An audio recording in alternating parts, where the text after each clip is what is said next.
Hey, what is going on, guys? It is Young here, and today I'm back in our Fortnite video, and in today's video, I'm going to be showing you guys how to play a lot better in cash cups, how to get wins, how to get more kills. In this game here, I absolutely popped off. I think I had like 15 kills, and I also got the win. So I'm going to be showing you guys exactly what I did, and give you guys some tips and tricks to win a lot more cash cup, arena games, whatever you guys like to play for competitive. I'm going to show you guys how to play a lot better in these game modes. And before we get into the video, I have a weekly V-Buck giveaway. I'm going to be giving away 2,000 V-Bucks every week. So if you guys want a chance to enter that giveaway and win some free V-Bucks, all you guys have to do is to drop a like on the video, subscribe to the channel, make sure you turn on my post notifications so you guys get notified for every video. And also so you can see the winner of the giveaway, and as well leave a comment down below of either your Xbox gamer tag, your PSN gamer tag, or Epic account, and you'll be automatically entered into the giveaway for a chance to win 2,000 free V-Bucks. So make sure you guys do enter, and alright guys, let's get to the video. Alright, so here in this gameplay, like I said, I ended up dropping 15 kills, probably one of my best games I've had for cash cups. Actually, I think this was in like the hype night, but it's pretty much the same thing. I ended up getting about 30 points off this game. So just a beast of a game. And one thing to note is I usually land a lot slower. I just said, screw it, I'm going to go lazy late this game. Because it is a lot difficult, because when you're playing against better or above average players every single fight, it's not going to be very easy to consistently win. And you guys are going to see the fights I'm going into. I'm going to be playing against pretty decent players. They're not going to be just easy walk in the park kills every single time.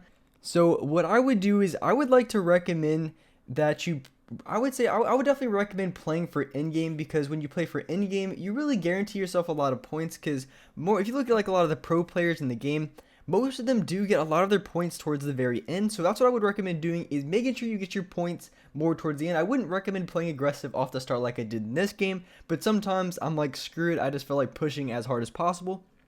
Because I would say like in the middle of the game, it's probably the hardest point to get it to, or hardest time to get a kill, because people tend to play very slow in like in the middle of the game. Plus, you have to keep in mind is that you can get third party from every direction, because if you're in a very good lobby or stacked lobby, I mean, you're gonna have at least 50 people, maybe even 60 in that mid game. So the chances of you getting shot from like a completely random direction are probably pretty high. So getting into fights in the middle of the game is something you probably want to avoid as much as possible. So, I mean, if you really wanted to, I guess you can get a couple kills off spawn, but after you do that, I would recommend just saving the rest of the kills for in-game, because towards the middle, it's going to be the absolute hardest time to get kills, so I wouldn't recommend going for any kills in the middle. Plus, when you're in the middle of the game, you already spent, I would say, a good like 10 minutes of the game, because you also have a time limit when you are playing in these cash cups and things like that. Of course, you have like 10 games you can play, but there is going to be a time limit, so you don't want to waste all your time finally getting off spawn and then constantly missing out on a lot of placement points just because you're dying at that I guess that off time. Because it really does suck playing like half the game and then not getting any placement points game after game because you keep dying in the middle. So you want to avoid as many people as possible, rotate early, and making sure that you're not going to get caught in between a lot of players. So here is like when I was fighting people in the middle, and you guys are going to see how bad of an idea this is. So I had a guy below me, and I think I had like 3 other people in lazy, which is kind of crazy. I think I got like 7 kills in lazy, and there's still like 3 more people that rotated over. So that's one thing you guys just really have to know, is that even if you clear out an area completely, especially in arena, people like to land at like off locations, so they like to land a lot more on the side. So people can come from literally any direction in this game. And when you are making plays on players, say you have to go, sometimes you have to go for a push on another player, you always want to make sure that you do not give high ground up whatsoever, because people in this game, man, I'm telling you, you give up high ground once and all of a sudden they're cranking up like 1590s, and it's just an absolute pain to fight these players. Like, they don't challenge like for anything, so you have to play like them if you want to be able to win. So not giving up high ground for anything, playing super conservative on high ground, and just not going for hard pushes, because once you do that, I mean, you're basically shooting yourself in the foot, because the way that people play this game is super slow, especially when you're playing solos.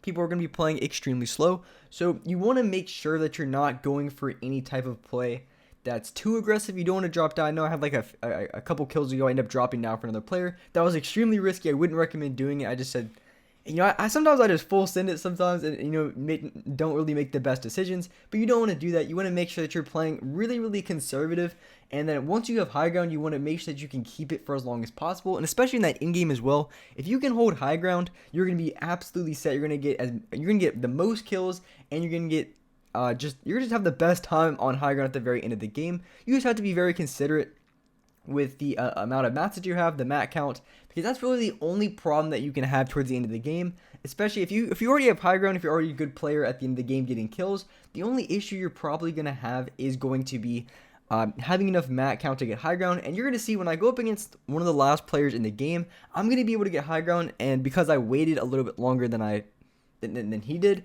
he's gonna run out of mats, which gives me guaranteed high ground. I think I had probably like at least 400 or 500 mats on high ground, but the other player had to drop down because he didn't have any. So I think everything when it comes to the late game is going to be about timing, because you want to have high ground, but at the same time you want to make sure you don't push it too early, because having a big mat count at the end of the game is going to be crucial and one of the hardest things to have, especially towards the end of the game. Because if you get caught in the wrong spot, I mean, you're getting drained 500-600 materials, because you're going to get spammed at from every player. So positioning and also your mat count are going to be the two biggest things towards the end of the game.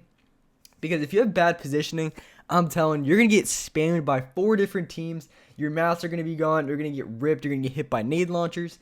You're going to get just ripped by everything in the game. So you have to make sure you have the best positioning possible. And a good rule of thumb is you want to make sure, or at least try not to be in between multiple players, unless you're on the very top of the high ground. So like the guy that's on the hill to my right, that's east, then that could be a pretty good place to be, even though there's a lot of people around it. Just because you have a very good high ground, a lot of people aren't going to be challenging it.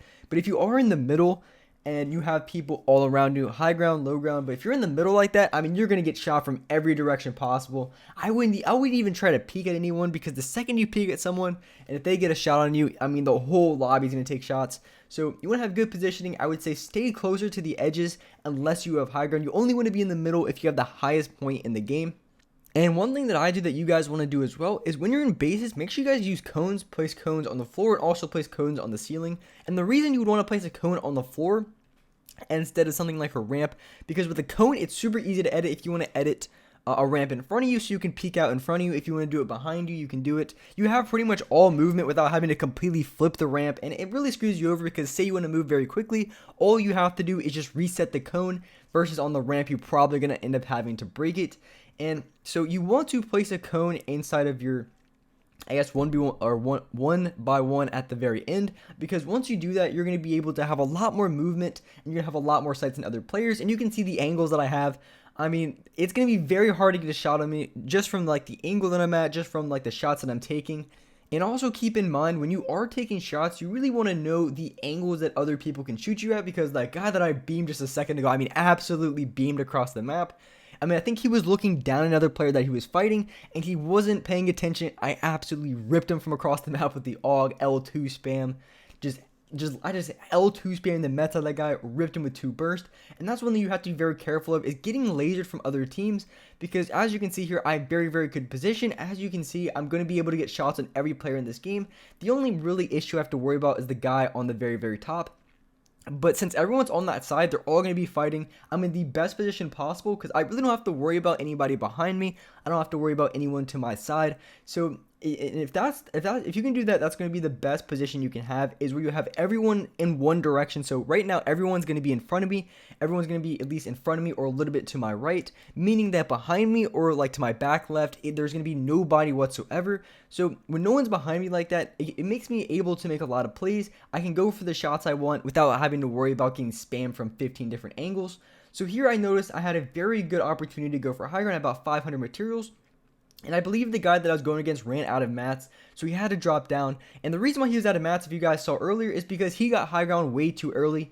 And because he had high ground way too early, he wasn't able to keep his mat count up, versus someone like myself who got high ground, because that's the place you want to be, but got it a little bit later. So when I got high ground, I had about 400 or 500 materials, and I was able to clutch out the game very easily.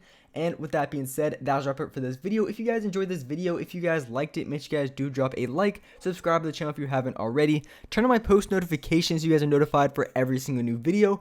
And alright guys, I'll see you next video.